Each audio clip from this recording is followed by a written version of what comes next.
உறவுகளே வணக்கம். அப்பம் அம்மா செய்த அப்பம் நிறைய நாளுக்கு பிறகு அம்மா தன்னுடைய கையால் எனக்கு செய்த அந்த அப்பம் கொஞ்சம் கறி இருக்குன்னு நீங்கள் நினைக்கிறீங்கள். எனக்கு விளங்குது. பாலப்பம் தான். என்னென்னு சொன்னால் அம்மாவுக்கு இந்த கேஸில் எல்லாம் செய்து பழக்கம் இல்லை, ஃபெமிலியர் இல்லை. அப்போ அதெல்லாம் நடை செய்கிறா. அப்போ தான் இந்த மாற்றம். நட்டில் அந்த பொச்சு மட்டை விறகுகளை வச்சு தான் அவள் தயாரிக்கிறவ. இது இப்போ அவசரத்தில் எனக்கு டக்குன்னு செய்தரணுன்றதுக்காக உருவாக்கினது. என்ன விஷயம் என்று சொன்னால், ரைட், அப்பத்தில் உங்களுக்கு எல்லாருக்குமே பிடிச்ச விஷயம் வடிவாக காட்டலாம் உங்களுக்கு.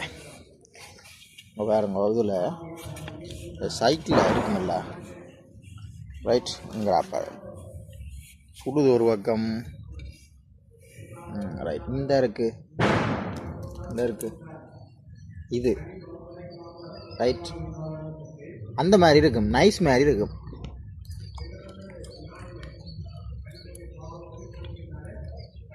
எனக்கு இது நல்ல விருப்பம். முதல்ல நாங்கள் என்ன செய்வோம், சின்ன இல்லை சாப்பிடுங்க, இந்த வளைச்சி அப்படியே அதை சாப்பிட்டு போட்டு காட்டுற முடியும்.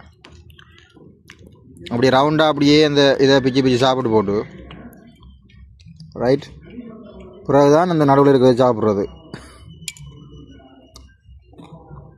இங்கே பாருங்க, அம்மா பெரிய கரை, நல்ல பெரிய கரையாக செய்திருக்கா.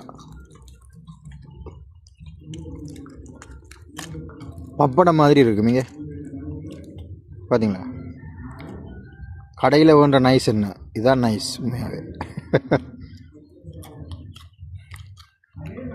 சூப்பராக இருக்குது, நல்லா இருக்குது அப்பம். கரை தான் கறி இருக்குது ஒழிய மற்றபடி எல்லாமே அப்பம் நல்லா இருக்குது.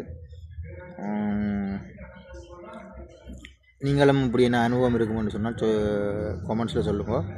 எனக்கு என்னென்றால் சின்ன வயசு ஞாபகம் வந்துடுது, இந்த கரையை சாப்பிட்டு நடுவில் இருக்கிறத பிறகு சாப்பிட்றது. அப்போ அதை உங்களோட பகிர்ந்து கொள்ளலாம்னு நினச்சேன் நான். பாய்.